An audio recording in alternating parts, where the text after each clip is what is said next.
नमस्कार, भारत रफ्तार के परिवार और पर्यावरण अभियान में आपका स्वागत है और मैं हूं आपके साथ शैलेंद्र शर्मा। आज हम इस अभियान के पहली कड़ी में बात करेंगे एक ऐसे मुद्दे पर जो हमारे कल और आने वाली पीढ़ियों का भविष्य तय करे। जी हाँ, हम बात कर रहे हैं ग्लोबल वार्मिंग की।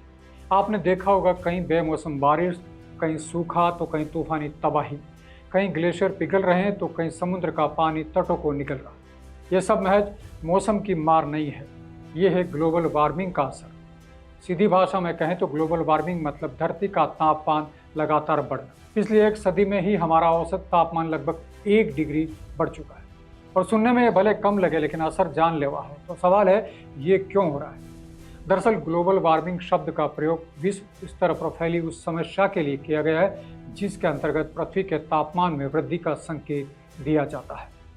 सामान्य रूप से पृथ्वी पर हर प्रकार के जीव जंतु को जिंदा रहने के लिए न्यूनतम 16 डिग्री तापमान की जरूरत होती है, लेकिन दूसरे विश्व युद्ध के बाद से निरंतर होने वाली औद्योगिक और सूचना क्रांति के परिणाम स्वरूप पृथ्वी के तापमान में 1 डिग्री तापमान वृद्धि हुई। इसी स्थिति को ग्लोबल वार्मिंग कहा जाता है। दुनिया लगातार प्राकृतिक आपदाओं का सामना कर रही है, कहीं बाढ़, कहीं सूखा तो कहीं तूफान और जंगल की आग जैसी घटनाएं अपना कहर बरपा रही है। पृथ्वी का तापमान लगातार बढ़ रहा है, ग्लेशियर पिघल रहे हैं और समुद्र का जल स्तर बढ़ता जा रहा है। आज कहीं बिन मौसम बरसात हो रही है तो कहीं बारिश के मौसम में भी सूखा पड़ रहा है।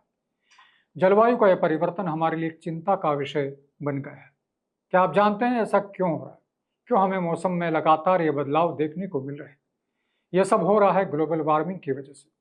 ग्रीन हाउस गैसें जैसे कार्बन डाइऑक्साइड, मीथेन, क्लोरोफ्लोरोकार्बन इत्यादि के बढ़ते स्तर की वजह से पृथ्वी के तापमान में लगातार होने वाली बढ़ोतरी को ग्लोबल वार्मिंग कहा जाता है। यदि हम आने वाले कुछ सालों तक इस घटना से अनजान बने रहे, इसे रोकने के लिए कोई ठोस कदम नहीं उठाते हैं तो हमें इसके गंभीर परिणाम भुगतने होंगे। यदि हम पृथ्वी और अपना वजूद बचाना चाहते हैं तो हमें ग्लोबल वार्मिंग को समझना होगा और समय रहते इसे रोकने के लिए महत्वपूर्ण कदम उठाने होंगे।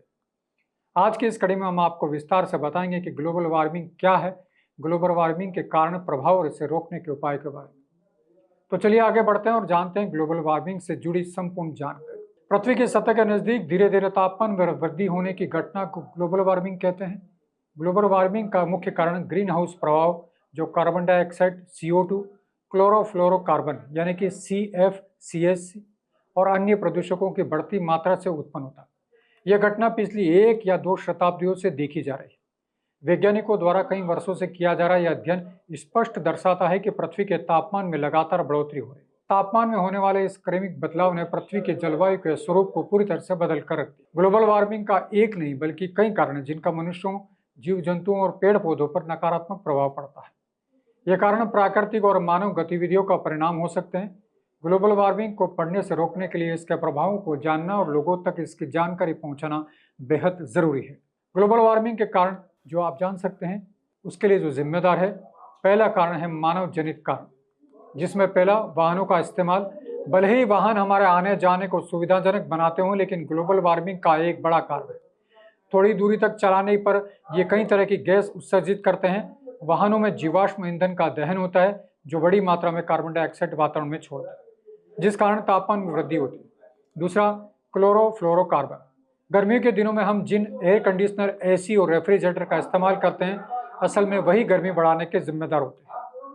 इनके अत्यधिक इस्तेमाल से हम वातावरण में CFCs, क्लोरोफ्लोरोकार्बन को जोड़ते हैं, जो वायुमंडलीय ओजोन परत को प्रभावित करते हैं। ओजोन परत धरती की सतह को सूर्य से आने वाली हानिकारक पराबैंगनी किरणों से बचाती है।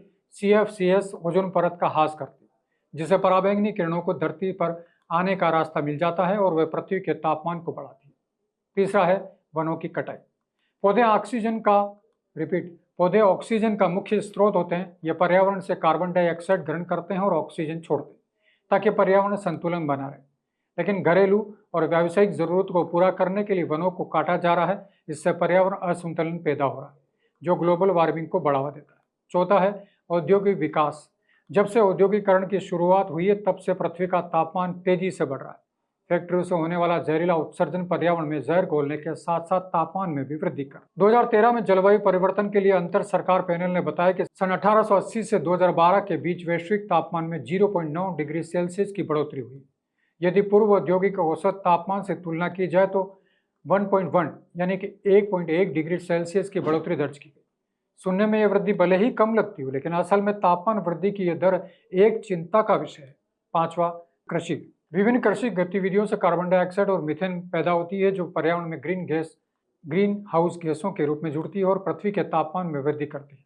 उदाहरण के लिए मिट्टी में कीट और सूक्ष्म जीव गतिविधियां और पौधों के सड़ने से मिट्टी से कार्बन डाइऑक्साइड निकलती है। बढ़ता पशुपालन। चावल की खेती और खाद्य अपशिष्ट मीथेन उत्पत्ति का कारण बन रहे हैं। बढ़ती आबादी। जनसंख्या का बढ़ना मतलब ज्यादा लोगों को द्वारा ऑक्सीजन ग्रहण करना और कार्बन डाइऑक्साइड छोड़ना। इससे वातावरण में कार्बन डाइऑक्साइड की मात्रा बढ़ती है, जो ग्लोबल वार्मिंग का कारण बनने वाली प्राथमिक गैस है। अब बात करते हैं ग्लोबल वार्मिंग के प्राकृतिक कारणों की। इसमें पहला है जल वाष्प। जल वाष्प एक प्रकार से ग्रीन हाउस गैस का ही रूप है। जो पृथ्वी का तापमान बढ़ता है तो जल निकायों जैसे समुद्र जलाशय से अधिक जल वाष्पित होता है, जो वातावरण में रहकर ग्लोबल वार्मिंग को बढ़ाता है।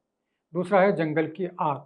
अक्सर हम मीडिया रिपोर्ट्स में जंगलों में लगने वाली आग के बारे में खबरें सुनते रहते हैं। इन जंगलों की आग से बड़ी मात्रा में कार्बन युक्त धुआं निकलता है। ये गैसें वातावरण में घुल जाती है और पृथ्वी के तापमान को बढ़ाती है।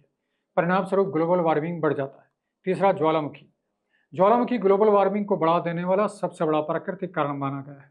ज्वालामुखी के फटने पर निकलने वाली राख और धुआं वातावरण में शामिल हो जाते हैं और जलवायु को प्रभावित करते हैं। चौथा, स्थायी तुषार यानी फर्मोफॉरेस्ट। फर्मोफॉरेस्ट का पिघलना यानी मिट्टी की एक मोटी उपसतह जो सालों तक फ्रीजिंग पॉइंट से नीचे रहती है, इससे पर्यावरणीय गैसें घुसी हुई है। ये ग्लेशियर में मौजूद है। जब स्थायी तुषार निकलता है, ये गैसों को वापस पर्यावरण में छोड़ता है, जिससे पृथ्वी का तापमान बढ़ता है। तो मित्रों, ये थी शॉर्टकट में ग्लोबल वार्मिंग की पूरी कहानी, जो आपको बताने की कोशिश की है। अगली कड़ी में हम जानेंगे ग्लोबल वार्मिंग के प्रभाव और उसे रोकने के उपाय। कैसे हम अपने घर और परिवार से ही पर्यावरण बचाने की शुरुआत कर सकते हैं। तब तक के लिए सोचिए, समझिए और कदम बढ़ाएं। इसी तरह की ताज़ा अपडेट के लिए आप बने रहिए भारत रफ्तार के साथ। जय हिंद।